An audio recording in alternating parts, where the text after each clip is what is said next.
নমস্কার, আমি doctor সমদর্শী Dutta, pulmonologist. উনি ডক্টর শুভ্র গাঙ্গুলি, ইএনটি স্পেশালিস্ট। আজকে আশ্বাস চেস্ট অ্যান্ড অ্যালার্জি ক্লিনিকের তরফ থেকে একটি বিশেষ বিষয় নিয়ে আলোচনা করব বলে আমরা দুজনে একসাথে এখানে উপস্থিত হয়েছি। আমাদের এই চেস্ট অ্যান্ড অ্যালার্জি ক্লিনিকে একটি বিশেষ স্পেশালিটি ক্লিনিক আমরা কন্ডাক্ট করি, সেটি হচ্ছে কাফ ক্লিনিক। এই কাফ ক্লিনিক কনসেপ্টটা অ্যাকচুয়ালি আমাদের দেশে খুব একটা বেশিভাবে প্রচলিত নয়, কিন্তু এই কাফ ক্লিনিকের যে প্রয়োজনীয়তা আছে সেই বিষয়ে আজকে আলোচনা করব বলেই আমরা এখানে এসেছি। মূলত এই ক্লিনিকে যে ধরনের পেশেন্টদের আমরা টার্গেট পপুলেশন হিসেবে ভাবি তারা হচ্ছে যাদের 8 সপ্তাহ কিংবা তার বেশি সময় ধরে কোনো একটি কাশি কন্টিনিউ হচ্ছে, যার কারণ নির্ণয় করা যাচ্ছে না বা আনডায়াগনোজড কাফ, সেই ধরনের কাশির জন্য আমরা এই ক্লিনিকটা অ্যারেঞ্জমেন্ট করেছি। এবং এই ক্লিনিকে শুধুমাত্র একজন ডাক্তারবাবু তার ব্যক্তিগত অভিমত দিয়ে কিন্তু চিকিৎসা করে না। সেখানে আমরা মূলত পালমোনোলজিস্ট হিসেবে আমি এবং উনি ইএনটি স্পেশালিস্ট হিসেবে ডক্টর শুভ্র গাঙ্গুলি, আমরা দুজনে মিলে একসাথে পেশেন্টকে ইভ্যালুয়েট করি এবং প্রয়োজনীয় কিছু পরীক্ষা নিরীক্ষা আমাদের একটি প্যাকেজের মাধ্যমে এই ক্লিনিকে আমরা পরিবেশন করি। তা এই প্রসঙ্গে আজকে এখানে যে আলোচনাটা আমরা করব, এই ক্রনিক কাফ বা 8 সপ্তাহের বেশি কাশির কারণগুলো আমরা আলোচনা করব এবং ইএনটি সংক্রান্ত বা শ্বাসনালীর ওপরের ভাগের যে কারণগুলি, সেই কারণগুলি সম্পর্কে ডক্টর গাঙ্গুলি কিছু কথা বলবেন। রোগগুলি কিভাবে নির্ণয় করা যায় বা তার কি কি চিকিৎসা এবং কিভাবে ডায়াগনোসিস বা পরীক্ষা নিরীক্ষার মাধ্যমে আমরা সঠিক সিদ্ধান্তে পৌঁছতে পারি, এবং চেস্ট রিলেটেড বা বুকের যে সমস্ত কারণের থেকে এই ক্রনিক কাফ বা দীর্ঘমেয়াদী কাশি হয় সেগুলো সম্পর্কে আমি আলোচনা করব। প্রথমে আমি ডক্টর গাঙ্গুলিকে বলবো যে উনি ইএনটি কজগুলো যদি আপনাদের সামনে তুলে ধরেন। নমস্কার। দীর্ঘমেয়াদী কাফ বা ক্রনিক কাফ, যেটা 8 সপ্তাহের বেশি সময় ধরে পেশেন্টের আছে, সেক্ষেত্রে আপার রেসপিরেটরি ট্র্যাক্ট বা শ্বাসনালীর উপরের ভাগের কারণগুলোকে মোটামুটি দুভাগে ভাগ করা যায়। একটা হচ্ছে ইনফেক্টিভ কজ, একটা হচ্ছে নন ইনফেক্টিভ কজ।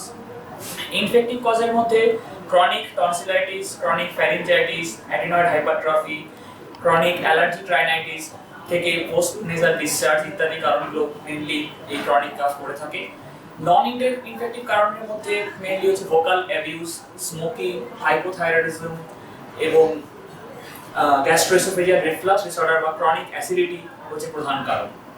এই কারণগুলোকে এক এক করে আমাদেরকে আইডেন্টিফাই করতে হবে এবং রুল আউট করে আমাদের স্পেসিফিক কারণটা খুঁজে বার করতে হবে। তার জন্য ক্লিনিক্যাল এক্সামিনেশন প্রচন্ড ইম্পর্টেন্ট, এবং তারপর শ্বাসনালীর পরীক্ষা বা এন্ডোস্কোপি বা ফাইবার অপটিক ল্যারিঙ্গোস্কোপি করে আমাদেরকে বিভিন্ন রকম চেঞ্জেস আছে সেই চেঞ্জ থেকে ডায়াগনোসিস করাটা এবং অ্যাকর্ডিংলি তার ট্রিটমেন্ট করা দরকার।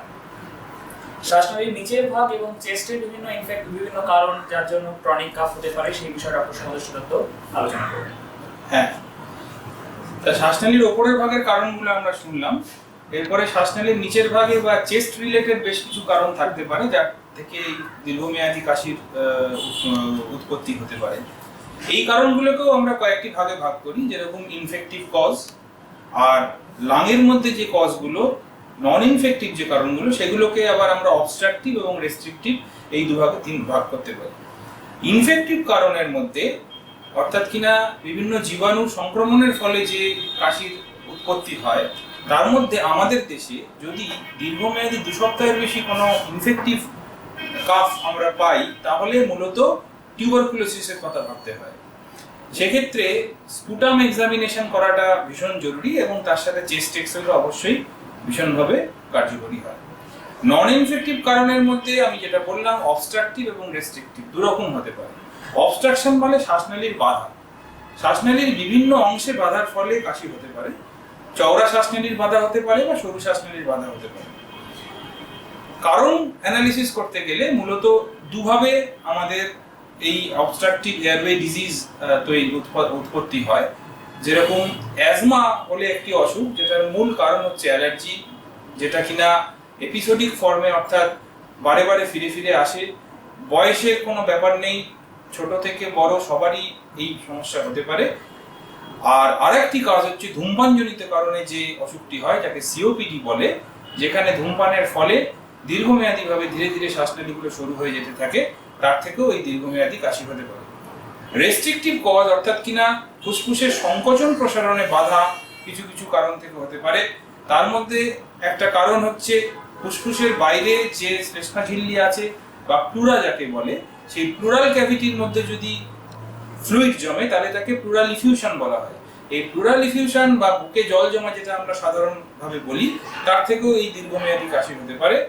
বা ফুসফুসের ভেতরের যে কোষ রয়েছে, যে টিস্যু রয়েছে, সেখানে যদি ফাইব্রোসিস হয় বা কিছু কিছু জায়গা শুকিয়ে যাওয়ার একটা প্রকোপ দেখা যায়, তাহলে তাকে লাং ফাইব্রোসিস বলে।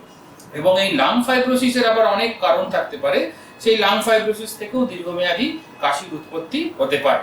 সুতরাং এই যে কারণগুলো বললাম, এগুলো ক্লিনিক্যাল এক্সামিনেশন এবং কিছু স্পেসিফিক খুব রুটিন পরীক্ষার মাধ্যমে ধীরে ধীরে ধাপে ধাপে খুঁজে বার করে তারপরে সেই অনুযায়ী চিকিৎসা ডিজাইন করা উচিত।